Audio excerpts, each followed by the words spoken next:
Well, your job then as a marketer is you have to remember you're not selling products. You're not trying to make money. You're selling solutions. You're selling a solution to a problem.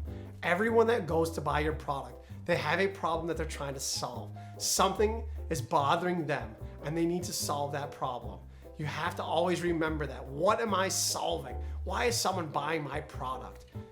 And if you can't answer that question, then you have a bit of a problem. You're not selling something that's very good. You could be selling some, but you have to think of what do our customers really want from us? What are their wants and needs, or maybe even their fears? And why are they buying this product? What solution are they trying to solve? There are 4 types of solutions or 4 types of values. The first one is economic value. What economic value means is cost, right? It's cheaper than the competitors. And remember, cheaper doesn't always mean like it's cheap in the sense of like $2 versus $500. If you think about bottles of water, you look at the high-end bottles of water cost $3.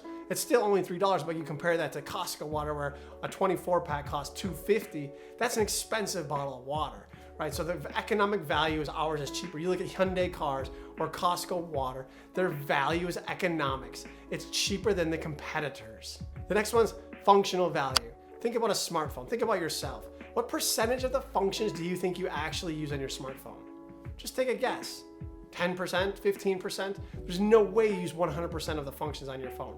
With a phone, it's crazy what you could do or possibly do, but all of us use a tiny percentage of our phones, and that's it. But that's functional value. You could go on a business trip today. You don't need anything but your smartphone, and you could do everything if you wanted to. People don't, but you could. The functional value in a smartphone is mind-boggling. The next one, the third one, is experimental value. Experimental value is like brand value. These are things that Nike have, Apple have. Maybe someone might say, Bentley, like fancy cars, Louis Vuitton. People need part of that brand value, so they'll spend extra money to be part of that. Think of how many of you have an iPhone. Why do you have that iPhone? Do you have the iPhone because it's better or because it's Apple? We all know that you never want to be the one that sends a green text. You want to be the blue text person. That value of having Apple is a lot. Nike shoes myself, I love Nike. I definitely pay extra for Nike. I'm a super fan of Nike. And then the last one is social value, which has become huge in the last few years because of things like Facebook, Snapchat, TikTok, Instagram. All of these things, they wouldn't exist if there aren't other people on there. Who's gonna have a Facebook page or a TikTok page if no one else is on there? Nobody. The whole point of it is sharing your stories with everyone else. The question becomes, how do you deliver value? You communicate it. Communication. Communication is king. Communication is the most important thing in marketing.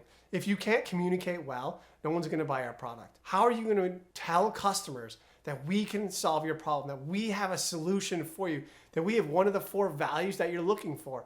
How do you tell customers that? You have to communicate to them.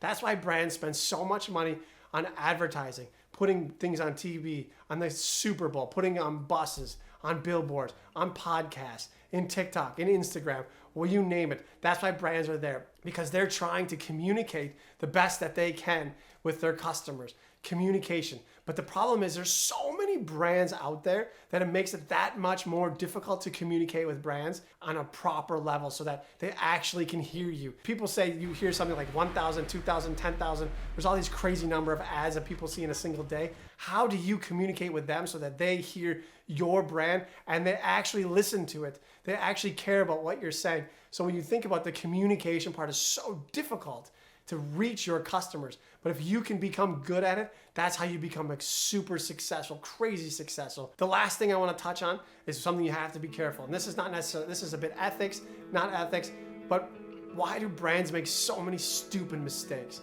You always have to ask yourself before you put out a brand, advertisement, promotions, PR, it doesn't matter what it is. Before you put something out there, you have to ask yourself, is this right? Is this the right thing to do? Are we treating our customers the right way?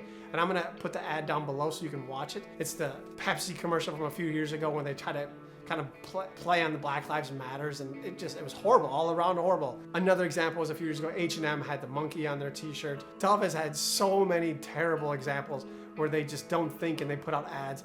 And you can take a second and Google those. I'm not gonna share those because they're just so terrible. But look through them. Like I said, H&M has bad, Pepsi's been bad. There's been other brands that have also done bad things. But you have to think, people need to say, is this okay? Because sometimes you get so carried away and just putting out there something that's good that you don't actually think, is this right? Are we actually serving our customers well? You need to remember, in marketing, it's very easy to get caught up in the sale or the excitement of it, and you do things that are unethical. So you always have to ask yourself, is this ethical?